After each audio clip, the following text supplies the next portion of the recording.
कहते हैं एक भक्त की भावना को सिर्फ भगवान ही जान सकते हैं। तो आज हम आए हुए हैं एक ऐसे ही पावन धाम पर जहां आज के समय में लाखों श्रद्धालु दर्शनों के लिए आते हैं और उनकी एक छवि को देखकर भावुक हो जाते हैं, क्योंकि उनको हार चुके, निराश हो चुके लोगों का भगवान माना जाता है। इन्हें हम कलयुग के श्री कृष्ण यानी खाटू श्याम जी के नाम से जानते हैं। इनको इनके भक्त बहुत से नामों से भी जानते हैं, जैसे शीश के दानी, लखदातार, मोरवी के लाल, नीले घोड़े वाले, हारे के सहारे, तीन बाणधारी आदि बहुत से नामों से इनके भक्त इनको संबोधित करते हैं। तो चलिए आज हम आपको दिखाते हैं खाटू श्याम जी का मंदिर, क्या इसका इतिहास है, यहाँ पर आप कैसे आ सकते हैं, यहाँ पर रुकने की क्या क्या व्यवस्था है और क्या इस मंदिर में आने की टाइमिंग्स हैं, किस समय पर आपको सबसे बेस्ट दर्शन हो सकते हैं। तो चलिए आज की वीडियो को हम शुरू करते हैं। इसके साथ ही हम इस बात का भी जिक्र करेंगे कि क्यों खाटू श्याम बाबा को ये नाम दिया गया है, जबकि श्याम तो हम श्री कृष्ण भगवान जी को कहते हैं। तो चलिए आज की इस वीडियो को शुरू करते हैं। और आप मेरे चैनल पर पहली बार आए हैं तो मेरे चैनल को लाइक सब्सक्राइब जरूर कीजिएगा। इस मंदिर तक पहुंचने के लिए आपको हर टाइप की कनेक्टिविटी मिल जाएगी। अगर आप ट्रेन से आना चाहते हैं तो आप जयपुर रेलवे स्टेशन तक आ सकते हैं, नहीं तो रिंगस रेलवे स्टेशन से इस मंदिर का डिस्टेंस और भी कम हो जाता है। यह मात्र 16 से 18 किलोमीटर तक का ही डिस्टेंस बच जाता है। और अगर आप बाय एयर आना चाहते हैं तो जयपुर एयरपोर्ट पर आ करके आप वहां से आगे बाय बस या फिर कैब बुक करके अपना डिस्टेंस ट्रेवल कर सकते हैं। वहीं अगर आप कार से आना चाहते हैं तो आपको सीधा डायरेक्ट आप यहाँ बाहर पार्किंग में अपनी गाड़ी खड़ी करके वहां पार्क करके आगे का रास्ता आप पैदल पूरा कर सकते हैं। हमने अपनी यात्रा को कार से पूरा किया था। तो खाटू श्याम मंदिर में पहुंचने से पहले हम रिंगस धाम के अंदर बने हुए भैरव बाबा के मंदिर में गए, जिसको शमशान भैरव के नाम से जानते हैं। जहां भी मुझे भैरव बाबा का मंदिर मिलता है मैं वहां पर जाकर जरूर आशीर्वाद उनका लेके आती हूँ, क्योंकि भैरव बाबा को किसी भी एरिया का क्षेत्रपाल यानी रक्षक माना जाता है। तो इसी मंदिर के नाम पर ही जो भारत के राजनीतिक हुए हैं, भैरव सिंह शेखावत, इनसे जुड़ा हुआ है। बहुत से राजनेता जब इलेक्शंस का रिजल्ट आता था वो वहां यहाँ पर आकर अपने रिजल्ट्स को सुनते थे और उनको उनमें जीत हासिल होती थी। तो इस मंदिर को शमशान भैरव के नाम से भी जानते हैं। इस मंदिर से जुड़ा हुआ एक बहुत ही प्राचीन इतिहास है।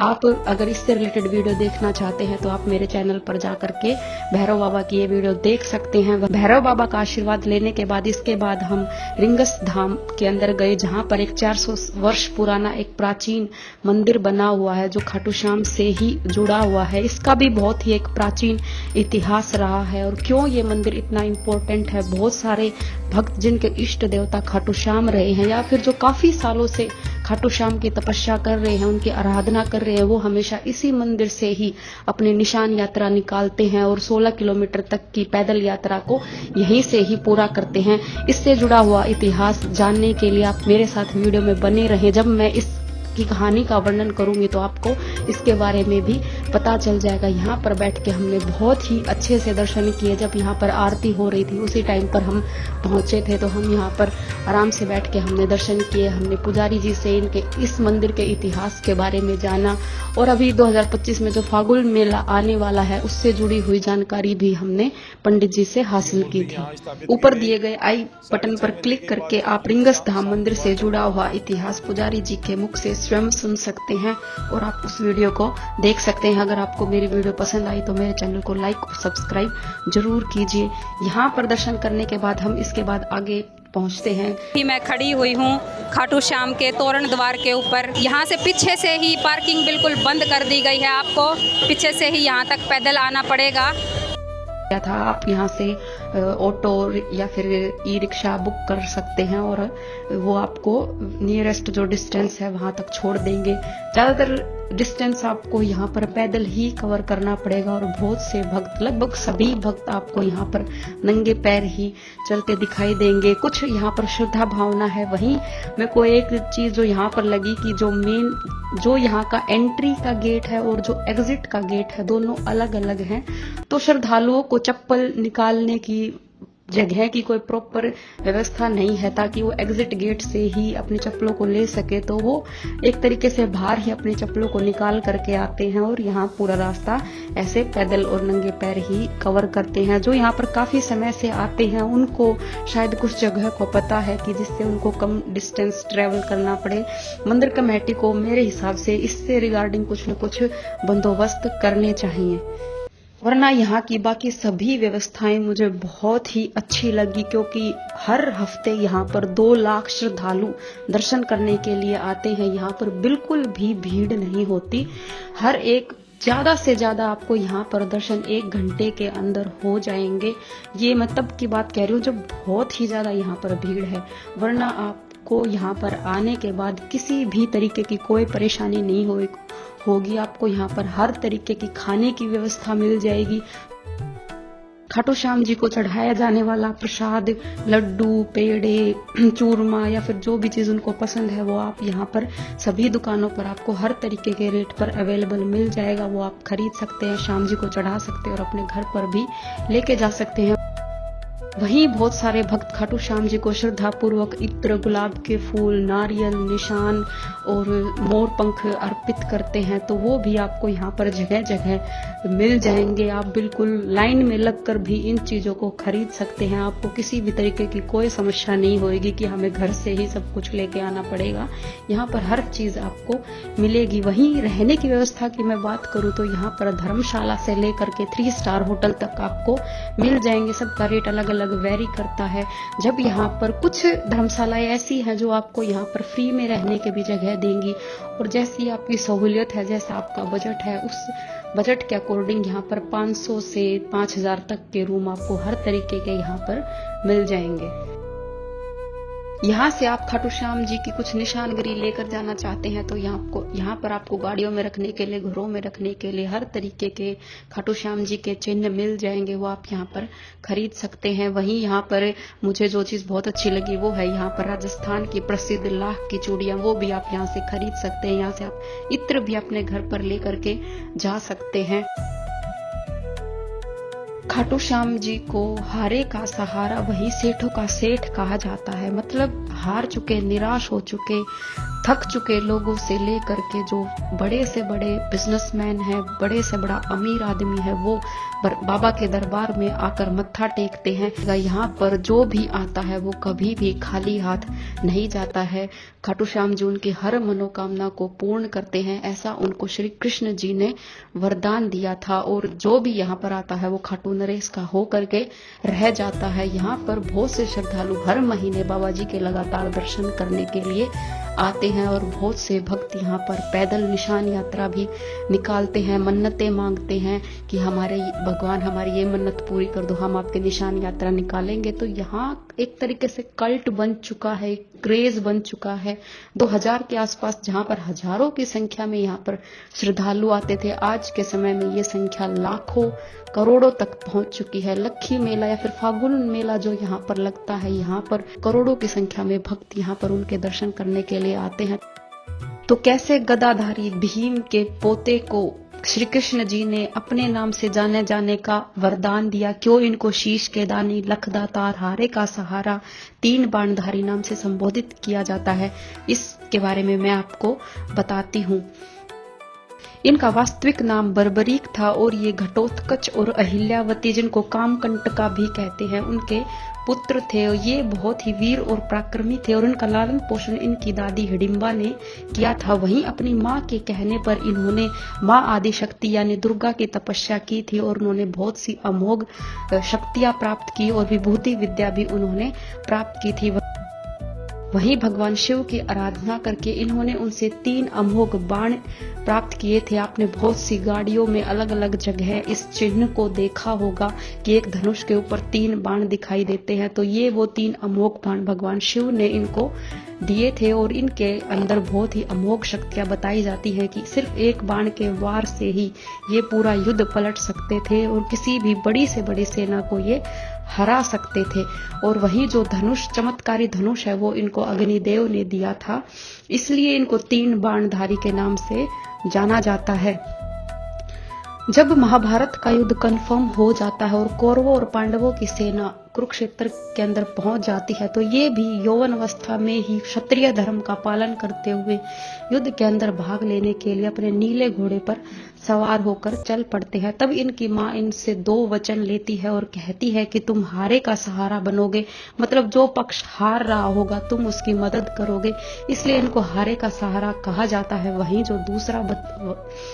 जो दूसरा वचन इनसे लिया गया था कि ये लखदातार बनेंगे, मतलब इनसे कोई भी कुछ भी मांगेगा तो ये कभी भी मना नहीं करेंगे। और यही भावना यहाँ पर लोगों को बहुत ज्यादा अपनी तरफ खींच के लेके आती है कि यहाँ पर जो भी वो मनोकामना मांगते हैं वो हमेशा पूरी होती है। और एक तरीके से अपने अंदर जो भावनाएं भक्तों ने छुपा रखी होती हैं, जो आज के टाइम में वो किसी के साथ शेयर करने से मुझे लगता है डरते हैं, हिचकते हैं, वो यहाँ पर आकर के उनके एक दर्शन को देख करके भावुक हो जाते हैं और अपने मन की भावनाओं को बाबा के सामने एकटक उनको देखते रहते हैं और अपनी भावनाओं में बह करके अश्रुधारा निकालने लग जाते हैं।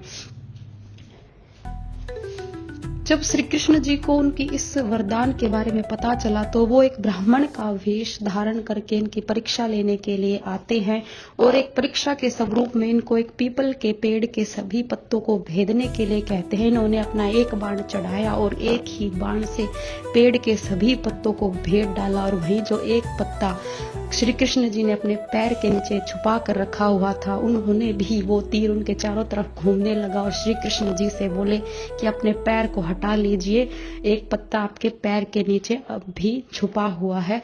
तो ये परीक्षा जहां पर ली गई थी उसको वीर बरबन धाम हिसार हरियाणा के अंदर वो जगह आज भी है, वो पीपल का पेड़ आज भी वहीं पर है जिसके अंदर आपको वो छेद मिल जाएंगे।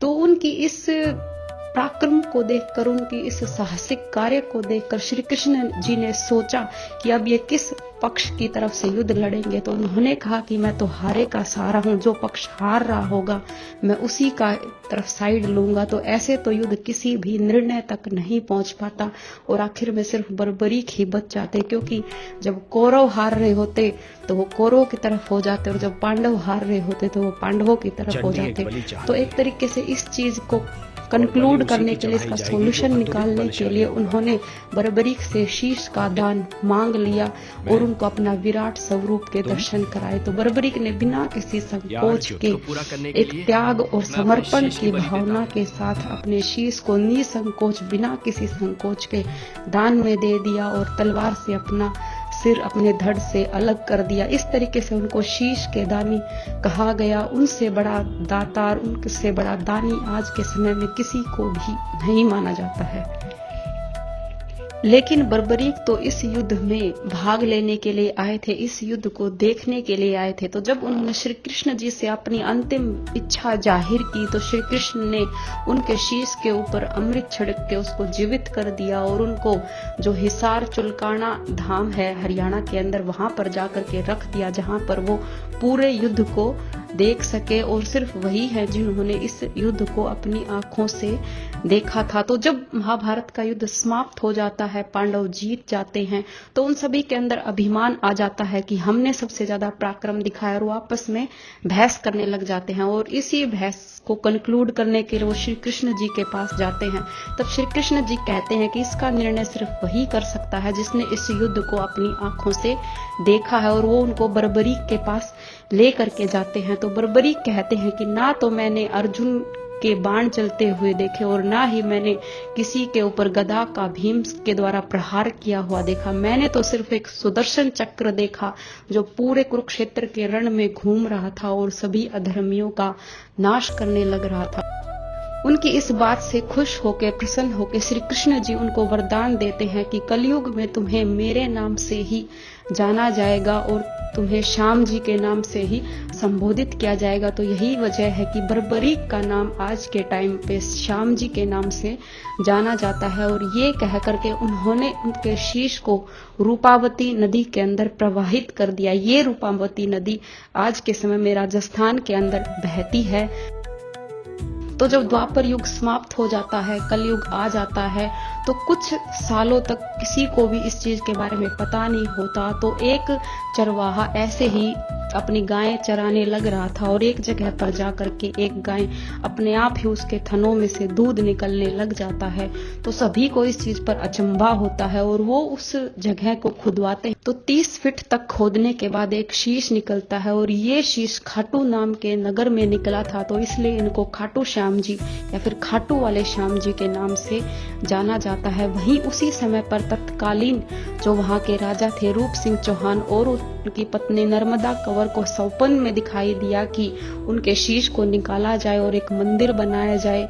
तो इस तरीके से 1027 ईस्वी में राजा रूप सिंह चौहान के द्वारा और उनकी पत्नी नर्मदा कंवर के द्वारा एक भव्य मंदिर की स्थापना की गई और सबसे पहली बार यहाँ पर खाटू श्याम जी की पूजा स्टार्ट की गई।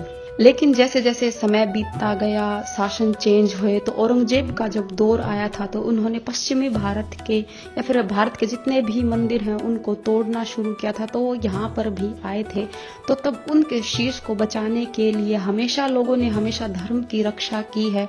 तो लोग इनके शीश को कुछ समय तक यहाँ पर उठा करके उन्होंने उसके शीश को रिंगस धाम के अंदर रखा था, जहां पर हम पहले दर्शन करने के लिए गए थे। तो लगभग 6.25 महीने तक ये शीश रिंगस धाम के अंदर रखा गया। यहीं से ही लोग आरती करते थे, यहीं से ही दर्शन करते थे। तो ये 400 साल पुराने इस मंदिर का, रिंगस धाम वाले मंदिर का ये इतिहास है। तो जब इस मंदिर का दोबारा जीर्णोद्धार किया जाता है, खाटू श्याम जी का जो मंदिर आप देख रहे हैं, जब इसको दोबारा बनाया जाता है तो लोगों ने एक निशान यात्रा निकाली थी और खाटू श्याम जी के शीश को और निशान को, जो आप ध्वज देखते हैं जो लोग अपने हाथों में लेकर के पैदल यात्रा करते हैं, वो निकाली थी और वो यहाँ तक पैदल यात्रा करते हुए इस मंदिर के अंदर उस शीश की दोबारा पुनर्स्थापना उन्होंने की थी। तो उसके बाद से ही ये प्रथा चली आ रही है। लोग यहाँ पर हर साल हर महीने निशान यात्रा निकालते हैं, मन्नतें मांगते हैं कि हमारी मन्नत पूरी हो जाएगी तो हम पैदल यात्रा निकालेंगे, और खुशी खुशी नाचते गाते हुए, खाटू श्याम जी के भजनों पर गाते हुए, उनके नाम के जयकारे लगाते हुए आपको यहाँ पर पूरे रास्ते लोग चलते हुए दिखाई देंगे। अभी मैं उसी प्राचीन कुंड पर खड़ी हूँ जहाँ पर उस शीश को निकाला गया था। यहाँ पर लोगों ने मन्नत के धागे बांध रखे हैं। हम वहाँ पर पहुंचे तो उस समय पर वहाँ पर भोग आरती चल रही थी। हमने भोग आरती की। वहीं सीढ़ियों से नीचे जब हम उतरते हैं तो हमें जो ये मंदिर में कैसे इस शीश को निकाला गया था, इस मंदिर के चारों तरफ दीवारों पर हमें वहाँ पर चित्रों के अंदर इस चीज का वर्णन देखने को मिल जाएगा। लोग यहाँ पर जयकारे लगाते हुए इस कुंड के अंदर जा करके अपने ऊपर पानी के छींटे लगाते हैं, इस पानी का आचमन करते हैं। बहुत से लोग मानते हैं कि इस पवित्र कुंड में स्नान करने से बहुत से चर्म रोग हैं वो ठीक हो जाते हैं। वहीं इसी कुंड से पानी निकाल करके एक दूसरा कुंड भी बनाया गया है जहां पर श्रद्धालु नहा सकते हैं, और ये काफी विशाल कुंड है जिसके अंदर महिलाओं और पुरुषों दोनों के नहाने की व्यवस्था की गई है। इसी मंदिर के अंदर इच्छा पूर्ति बालाजी का एक मंदिर बना हुआ है, आप वहां पर भी दर्शन कर सकते हैं। और वहीं एक छोटा सा पंचमुखी शिवलिंग भी बना हुआ है, आप उसके भी दर्शन कर सकते हैं। वहीं इसके साथ में ही एक प्राचीन शिव मंदिर भी बना हुआ है, जिसके अंदर जब औरंगजेब ने आक्रमण किया था, उसके सैनिकों ने यहाँ पर आक्रमण किया था, तो उन्होंने जैसे ही भाले से इसके शिवलिंग पर प्रहार किया तो उस शिवलिंग के अंदर से खून की धारा बहने लगी और वो सैनिक ये सब देख करके डर के यहाँ से भाग गए। आज भी उस शिवलिंग के अंदर आपको दरार देखने के लिए मिल जाएगी।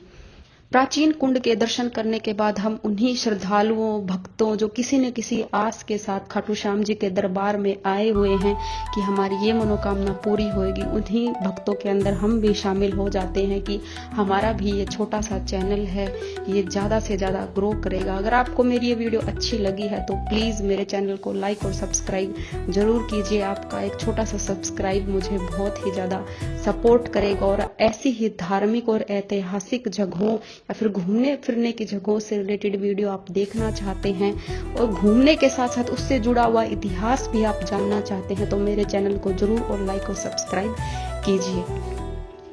तो जो लोग किसी कारणवश बाबा जी के दर्शन के लिए नहीं आ सकते, वो हमारे साथ जुड़े रहकर उनके दर्शन कर सकते हैं। तो जैसे ही हम लाइनों में लग जाते हैं तो ये लाइन 2 लाइनों में डिवाइड हो जाती हैं। कुछ लेफ्ट हैंड साइड की तरफ लाइनें हैं, कुछ राइट हैंड साइड की तरफ लाइनें हैं। अगर आप बाबा जी के पास से दर्शन करना चाहते हैं तो आपको लेफ्ट हैंड साइड की जो फर्स्ट लाइन है, जो पहले वाली लाइन है, उसके अंदर लगना चाहिए। इससे आपको पास से दर्शन होंगे। वहीं अगर आप मेन गेट से एंट्री लेना चाहते हैं और वहां पर जो प्राचीन एक हनुमान जी का मंदिर बना हुआ है उसके भी दर्शन करना चाहते हैं तो आप राइट हैंड साइड वाली जो लाइन है उससे एंट्री कीजिए। यहाँ पर एक बहुत ही प्राचीन पेड़ भी है बरगद का, जो मुझे देखने में काफी पुराना लग रहा था। यहाँ पर लोगों ने मन्नत के धागे जगह जगह पर बांध रखे हैं। वही जो सुरक्षा कर्मी है वो यहीं से ही आपकी निशान यात्रा है या फिर जो भी फूल और इत्र वगैरह आप लेकर के आए हुए हैं वो यहीं से ही उनको ले लेते हैं, क्योंकि लोग ऐसे ही इधर उधर उन फूलों को फेंक देते हैं, उन इत्र की शीशियों को फेंक देते हैं, जो आगे चलने वाले भक्तों के पैरों में चुभती है, उनको दिक्कत देती है। तो हमारी भी जिम्मेदारी बनती है कि हम इस मंदिर के प्रांगण को स्वच्छ रखने में योगदान दें। यहाँ श्री कृष्ण जी ने अमृत का छींटा जब बर्बरी के शीश पे लगाया था जिससे वे युद्ध को देख सके, तो इनके भक्त इनको आज भी जीवित मानते हैं और उनको देख करके भावुक हो जाते हैं। जहाँ पर आए हुए भक्त उनके नाम के जयकारे लगाते हुए, उनके भजनों को गाते हुए आप को दिख जाएंगे। वे बिल्कुल एक भक्ति की भावना में सराबोर हो चुके होते हैं।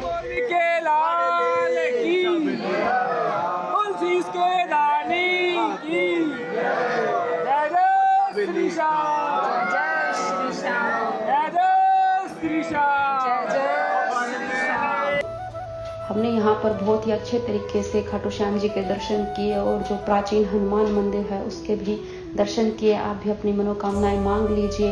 तो इस तरीके से दर्शन करते हुए हम इसके जो एग्जिट गेट है वहां तक आ चुके हैं। हमारे बहुत ही अच्छे से दर्शन हुए। और ये वीडियो कैसी लगी, ये जानकारी कैसी लगी, मुझे कमेंट करके जरूर बताइए और कमेंट सेक्शन में जय श्री श्याम जरूर लिखिए और मेरे चैनल को ज्यादा से ज्यादा सब्सक्राइब कीजिए। तो मिलते हैं किसी और वीडियो में। जय श्री श्याम।